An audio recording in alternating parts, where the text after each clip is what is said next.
So this channel also go!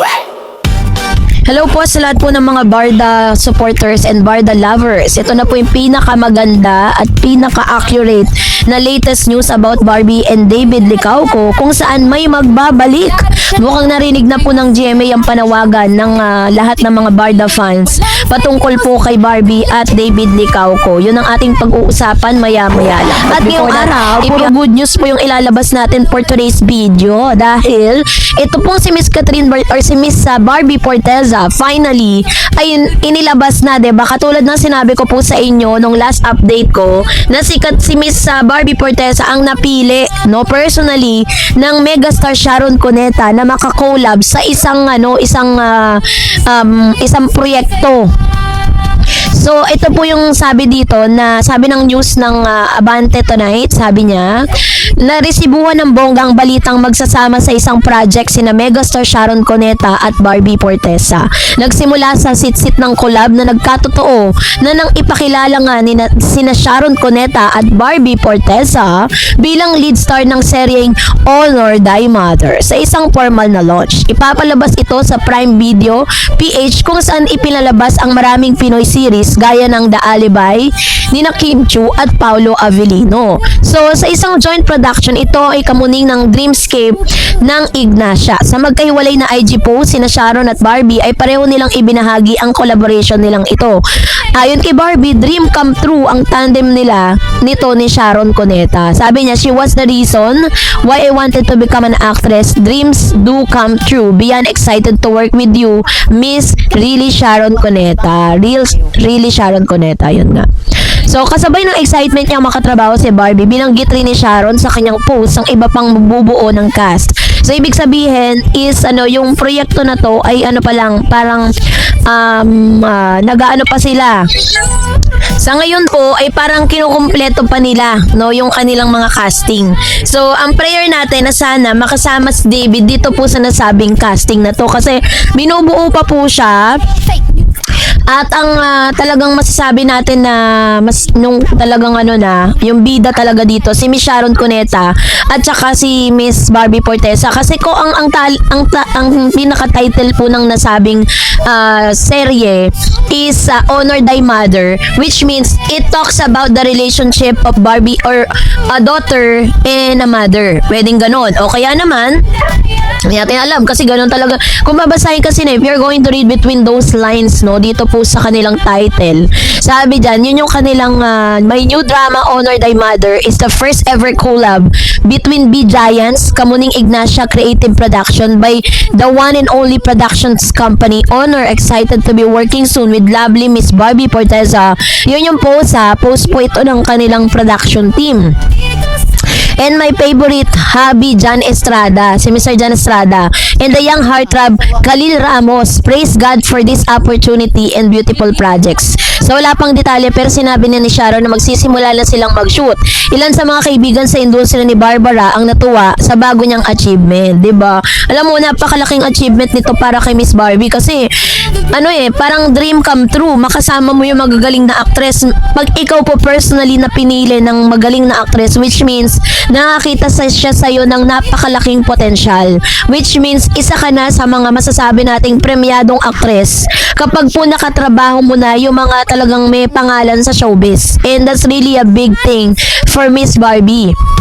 So, aside from that good news, is that meron pong ipinost, no, dito po sa kanilang social media na may magbabalik na parang naka-shadow siya, no, na streaming soon on GMA Network's official YouTube channel, which is mayroong magbabalik at medyo binlurred po nila yung mga character pero kumpirmado na yung mga blurred na ito, it was Barbie Forteza, David Licauco, Julian San Jose, and Mr. Dennis Trillo. If you remember, nagkaroon sila ng isa sa pinaka most trending, no, na seryeng ginawa po nila na ang Maria Clara at Ibarra. So, ilalabas po yan sa YouTube. Magbabalik muli ang kanilang serye at hindi natin sila masyadong mamimiss dahil mapapanood natin muli yung kanilang mga yung kanilang programa na talagang pinag-usapan sila at doon nagsimula ang Barda. So, ano ibig sabihin nito, 'di ba? Parang pinapahiwatig po ng GMA na pinapaingay na naman yung pangalan ni Barbie at ni David Licauco dahil po sa paglabas ng project na ito.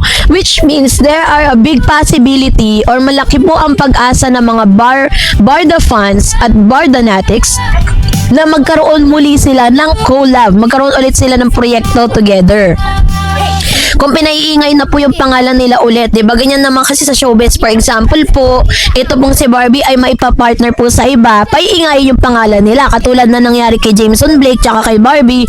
Meron pang paghatid sa bahay, meron pang pagbisita ni Barbie sa bahay, meron pa silang holding hands while walking sa mga streets. Kasi that's really part of marketing strategy para talagang mapag-usapan sila dahil may project silang paparating.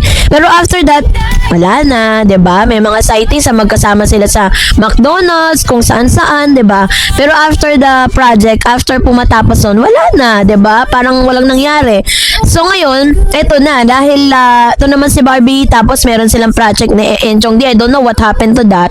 Pero parang wala na tayong nababalitaan, 'di ba? So nagkaroon sila ng TikTok. Pinag-usapan ulit na magkakaroon sila ng proyekto pero hindi na po natin nabalitaan. Tanging si David Licauco lang talaga yung pinakaantay ng maraming mga fans ng Barbie at David Licauco or ng Barda fan, 'di ba? Napakalaking blessing po ito para kay Barbie. Deserve ni Barbie talaga na mabigyan ng mga ganitong proyekto kasi hindi naman talaga natin matatawaran ng pag-arte ni Barbie, 'di ba? Magaling naman talaga siya in all aspect, 'di ba? Sa lahat ng kanyang ginagawa, talagang nag-aano siya kumbaga parang nag-excel no doon sa kanyang mga ginagawa at ginagalingan talaga ni Barbie. At isa sa mga biggest good thing about Miss Barbie, yung kanyang pagiging professional, 'di ba? Isa rin sa mga nagustuhan niya ng mga co-actors and actresses and directors. Hindi sila lang problema sa pagiging late ni Barbie. This is a reason why but maraming mga director na favorite si Barbie Fortesa kasi hindi siya nagkokos ng delay doon po sa kanilang mga taping. 'Di ba na dapat mamana din ni David? 'Di ba dati laging late si David kaya nagagalit si Barbie. Pero after that, na parang pinaunawa sa kanya ni Barbie na kailangan you have to be professional. Nagbago si David dahil doon, 'di ba? Kasi hindi niya naman kasi pwedeng sabihin or excuse lagi na meron siyang sleep apnea, 'di ba? Kasi artista ka eh.